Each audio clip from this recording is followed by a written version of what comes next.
দেখুন অসহায় কৃষকের কি হবে। সমস্ত কলা জমি, সমস্ত কলাগুলো ভেঙে গেছে ঘূর্ণিঝড় রিমালের কারণে। দেখতে পাচ্ছেন কতিপয় কয়েকটা গাছ শুধু দাঁড়িয়ে আছে, প্রায় 300-400 কলার গাছ, সমস্ত কলা গাছ ভেঙে গেছে।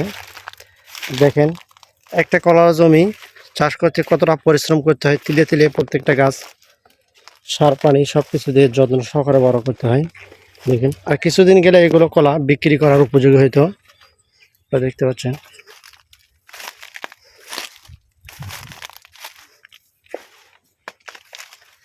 এই তো দেখুন এই পাশে এই কলাটা প্রায় আপনার 1 মাস পরেই বিক্রি করার উপযোগী হইতো, বাট তার আগেই ঝড়ের কারণে সমস্ত কলাগুলো ভেঙে গেছে। প্রায় এই জমি থেকে প্রায় কমপক্ষে হলেও 2 থেকে 3 লক্ষ টাকার কলা বিক্রি হইতো, বাট ঝড়ের কারণে সমস্ত কলা ভেঙে গেছে।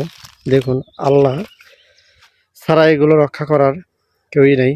যেহেতু আমরা সার পানিতে আবাদ করি না কেন, আল্লাহ জল চায় তবে আমরা আমাদের ফসল ঘরে তুলতে পারবো।